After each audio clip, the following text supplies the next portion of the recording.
so much to do because they are going to build the reactors for us. They're going to run them and take care of everything. And it's great, they are eager to do it. So they're sitting here already waiting. And a lot of people already back, so I'm happy to see that. It's a fantastic attendance, and I hope you had a good lunch. So now we are starting the next session. It's about the perspectives, seen from the Brazil side. And we will have a lot of speakers coming from Brazil. And that will be good, because that means we can build our future discussions on seeing things from both sides to get to understand more what's ongoing in Brazil. So the first speaker will talk about strategic HR, building trust for operational excellence. And it's Marco Tullio. He's research professor and program director of Fundação, my Portuguese is getting worse, Getúlio Vargas. Nearly. Okay, please join me in welcoming Marco Tullio, please.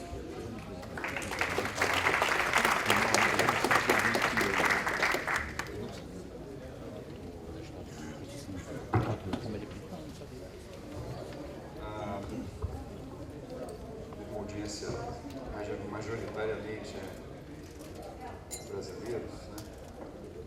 Vou estar falando em português, porque os slides estão em inglês. Eu agradeço muito o convite por estar aqui.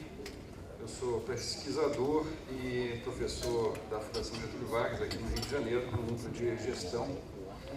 E muito pertinente, hoje eu vou estar focando um pouco sobre a questão da gestão estratégica de pessoas, exatamente dentro de um ambiente industrial como esse que nós estamos aqui debatendo e pensando sobre excelência operacional. Nós terminamos no ano passado um projeto de pesquisa inédito no Brasil, que foi um projeto de 16 anos de pesquisa na área de cultura e produtividade. É ainda um tema que não é muito debatido nos conselhos de administração das empresas, mas é um tema crucial e a gente acredita que esteja nesse tema uma grande solução para uma série de problemas que a gente vem enfrentando no Brasil.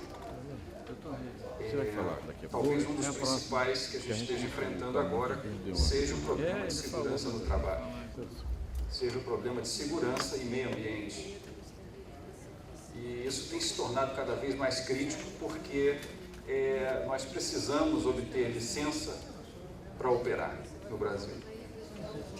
Nós chegamos a ter um número de acidentes de trabalho 16 vezes maior do que o Canadá, por exemplo.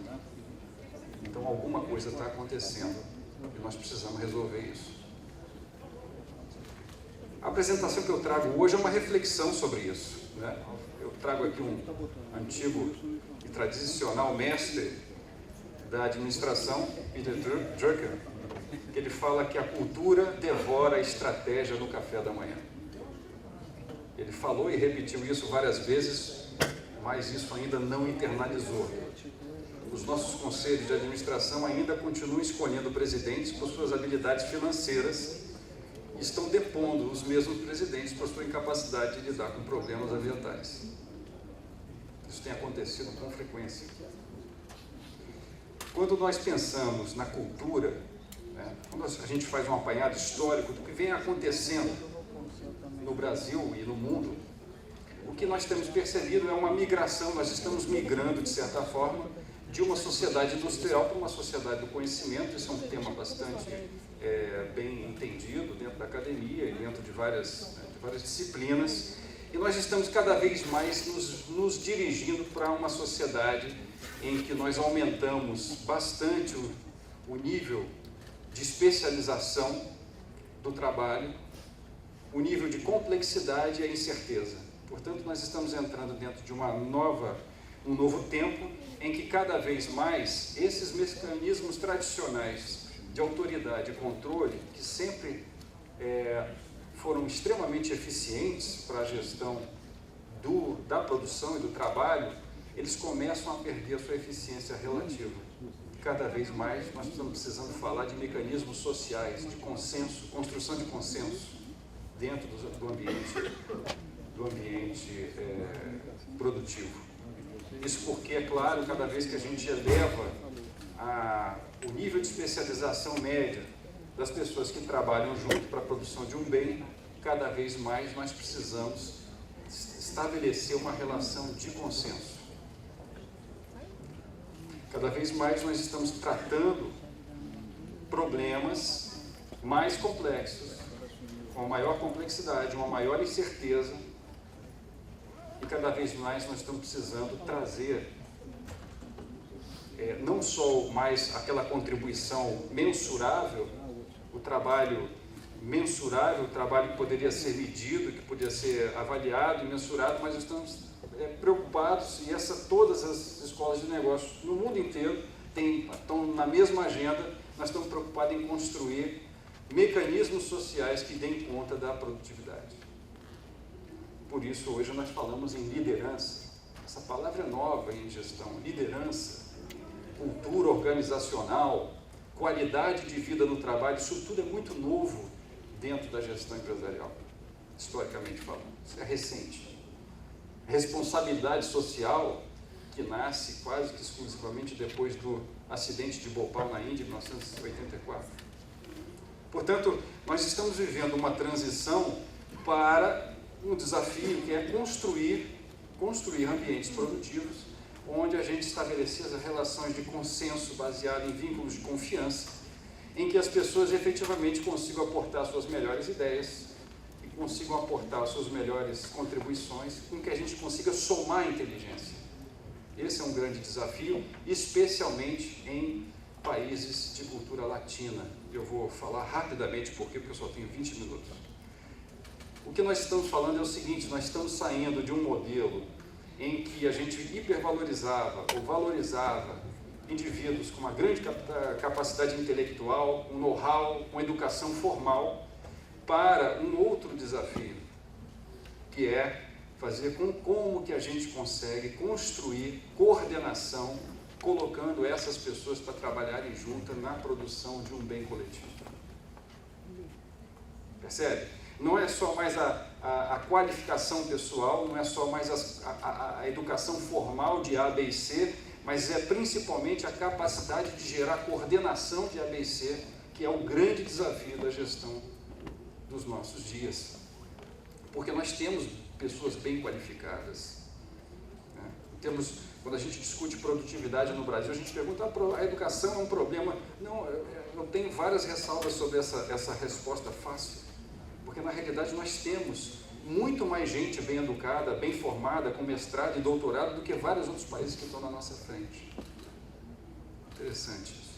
Então, na realidade, esse se torna um grande desafio, e é claro que esse desafio hoje é a base, a qualidade do vínculo, a qualidade da relação que a gente estabelece, ela se torna a base que consegue garantir entregas sustentáveis, com qualidade, com inovação, com eficiência, né? Antes da gente falar da formação de equipes, de estilos de liderança, de processos, redesenhos de processo, performance de sistemas de gestão, nós estamos falando da qualidade do vínculo que é estabelecido dentro das organizações.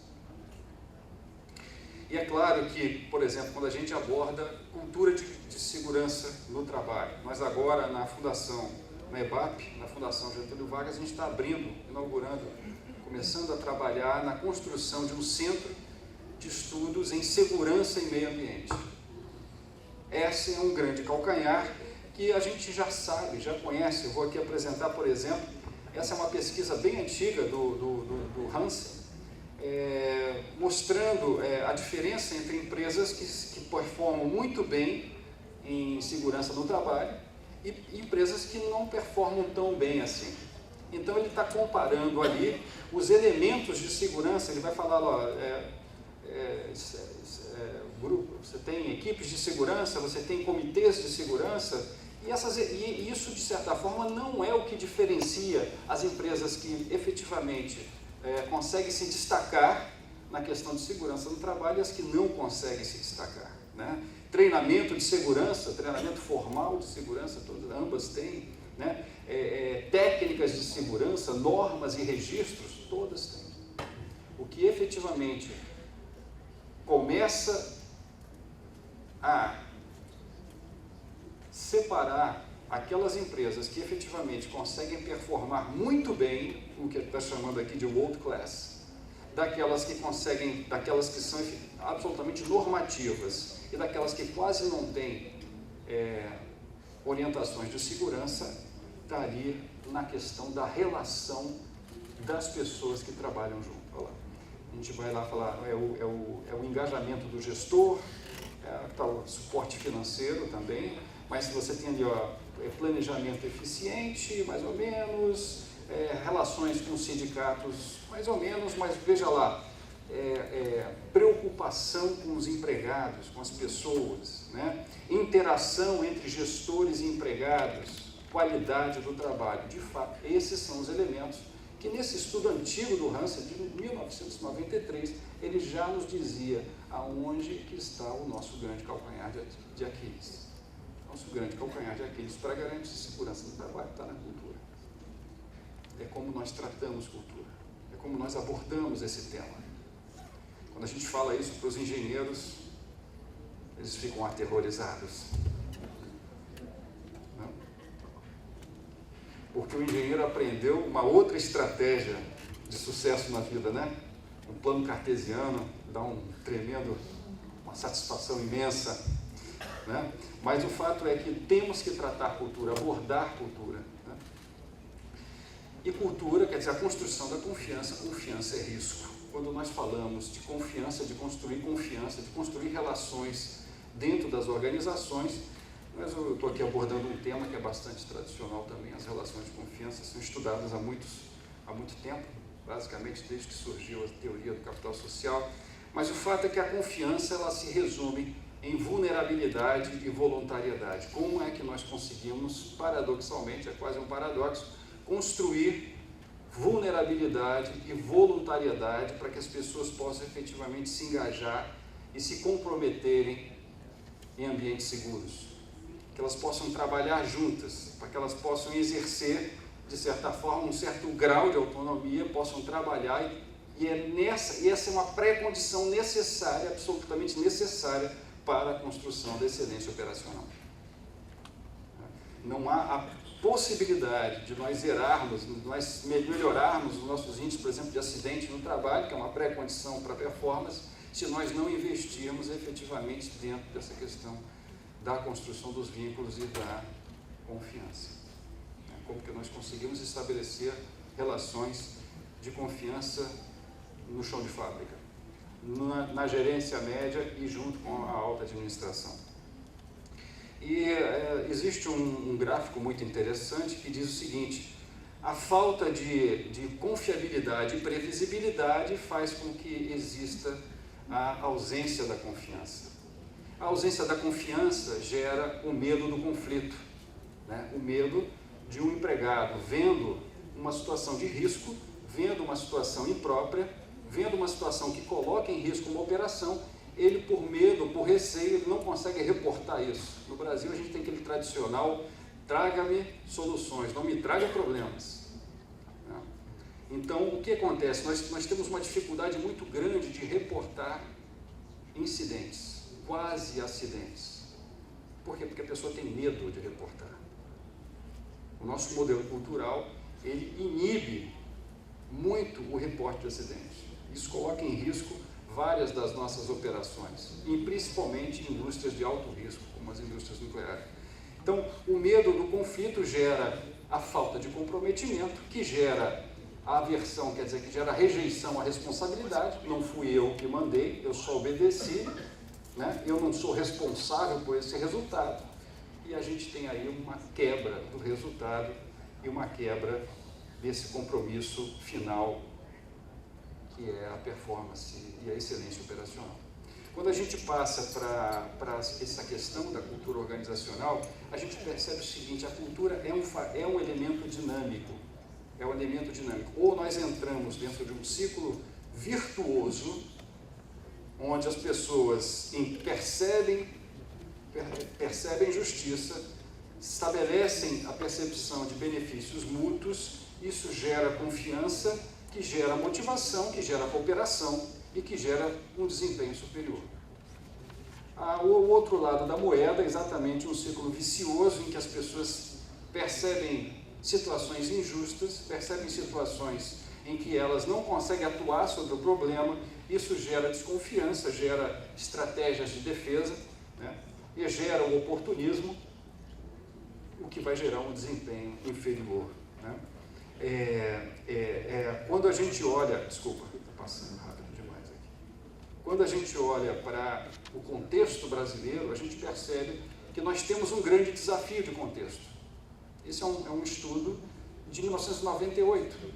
Eu estou passando estudos aqui antigos para mostrar como nós ainda não conseguimos resolver problemas que persistem nos nossos desafios cotidianos.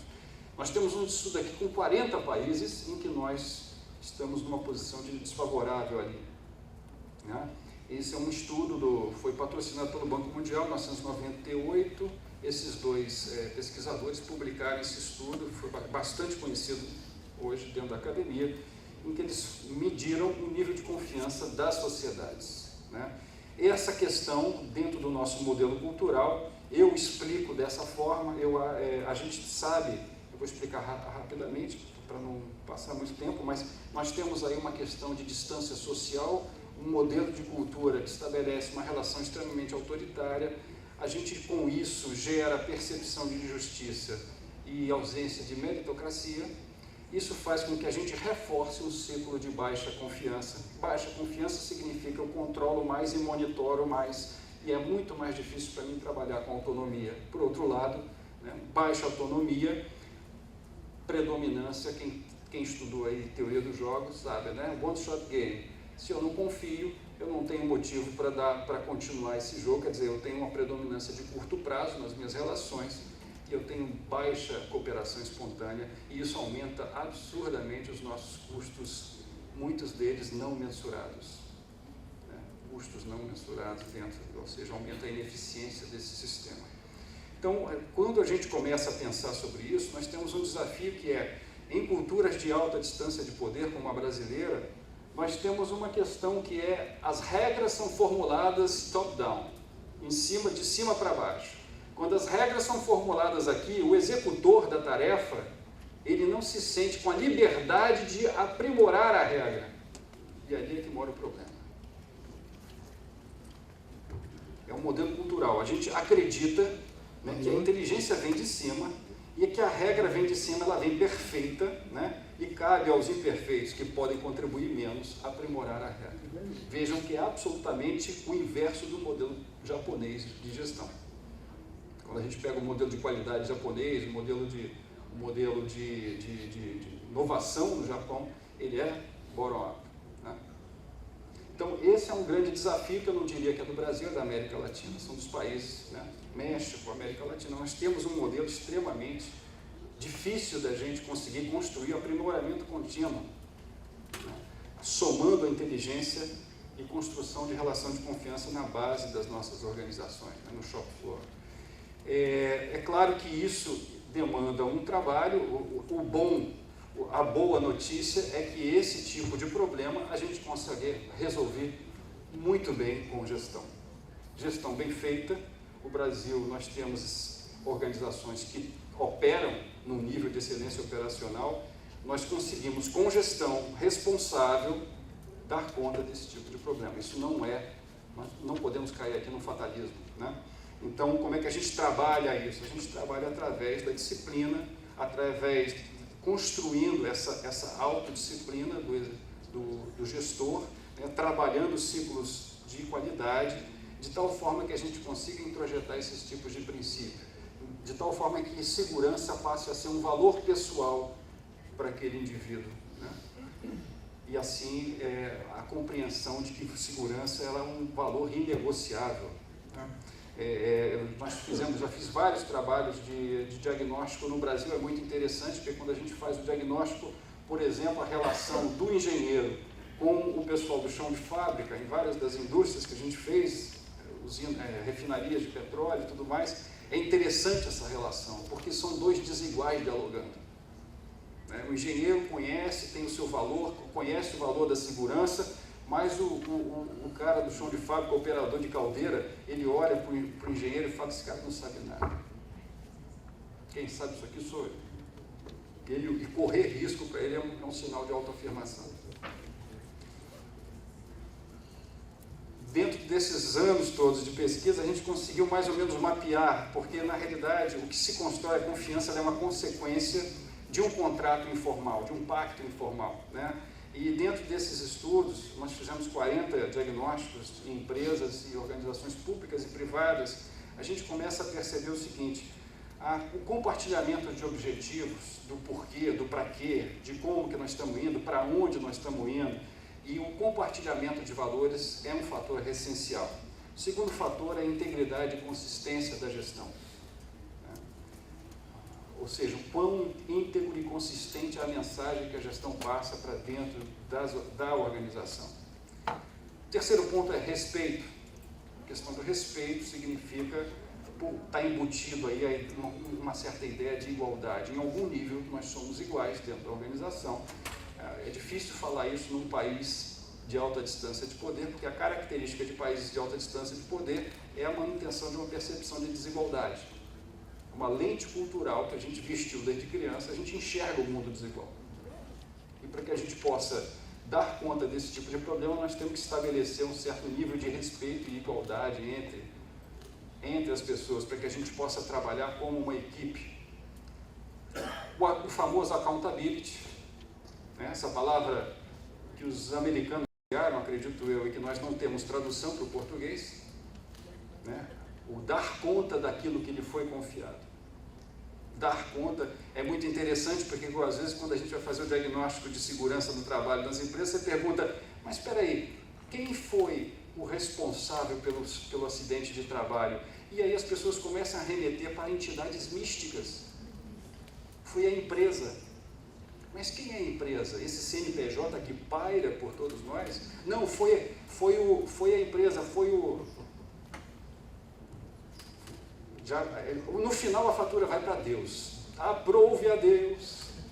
Aí nós temos EPI, nós temos regras de segurança, nós temos comitê, briefing de segurança, as empresas investiram maciçamente no Brasil nas melhores tecnologias que a gente possa imaginar na área de segurança do trabalho, e ainda assim, depois de tudo isso, nós ainda mantemos índices de segurança inaceitáveis.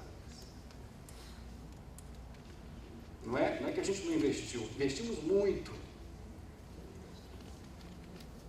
E, é claro, punição ao comportamento oportunista, porque não se constrói uma sociedade da confiança sem a punição ao oportunismo.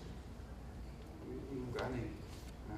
Aqui a punição parece um nome pesado, mas, ou seja, tem que haver uma correção de comportamento, se desvio de comportamento, melhor ainda quando essa correção ela é horizontal, não é vertical. Muito obrigado, era isso que eu falava, eu tenho 20 minutos, essa é a mensagem. Agradeço muito e fico à disposição.